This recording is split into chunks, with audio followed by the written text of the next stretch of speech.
Frères et sœurs dans le Christ, Shalom. Nous sommes le mercredi de l'octave de Pâques. La liturgie d'aujourd'hui nous présente des lectures. La première lecture, tirée du livre des Actes des Apôtres au 3e chapitre, et l'évangile est tiré de l'évangile de Saint Luc au 24e chapitre. Si nous pouvons faire un petit résumé de ces deux textes, nous allons nous baser d'abord sur l'expression de la foi de Saint Jérôme qui dit « Ignorer les Écritures, c'est ignorer le Christ.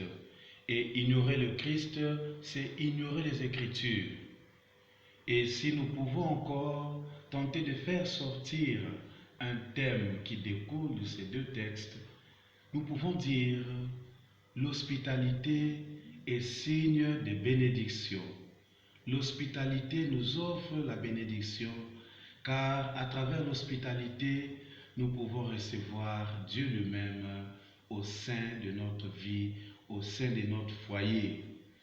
Dans la première lecture, Saint Pierre et Saint Jean vont devoir rencontrer un paralytique. Et celui-ci s'attendait à recevoir de l'or ou de l'argent. Mais Pierre dit, nous n'avons ni or ni argent à te donner, mais nous avons une chose, nous avons un nom, nous avons une personne, c'est le nom de Jésus-Christ. Et au nom de Jésus-Christ, ces paralytiques étaient capables encore de se tenir debout, de marcher, mais de glorifier aussi Dieu. Et là, ça me fait penser à une petite expérience que j'ai personnellement vécue lors de mon expérience missionnaire avant l'ordination. J'ai constaté à la messe, pendant des célébrations, les parents étaient vraiment concentrés à la messe, en train de prier, mais ils donnaient aux enfants les téléphones pour jouer, c'est-à-dire trouver une distraction. Et qu'est-ce que nous avons de meilleur à donner à nos enfants, à donner aux autres, à donner à nos frères et sœurs? Les parents d'aujourd'hui doivent apprendre à donner à leurs enfants ce qui est meilleur, à faire connaître aux enfants Jésus-Christ.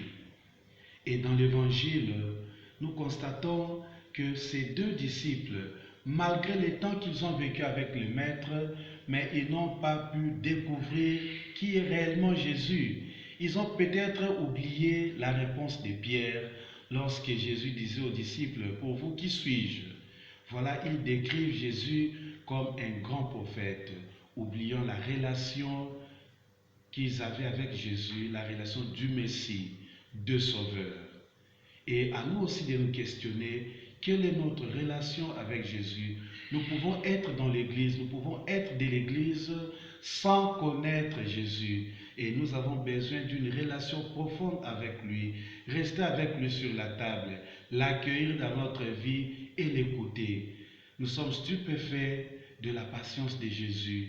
Jésus comme accompagnateur, Jésus comme guide, mais Jésus surtout comme celui qui nous ouvre la connaissance aux Écritures. Que cette lecture, que ces lectures nous aident à réellement faire expérience d'amour avec les ressuscités, mais avoir aussi le courage d'aller pour annoncer ces merveilles aux autres sans peur. Que Dieu Tout-Puissant vous bénisse, le Père, le Fils et le Saint-Esprit. Amen.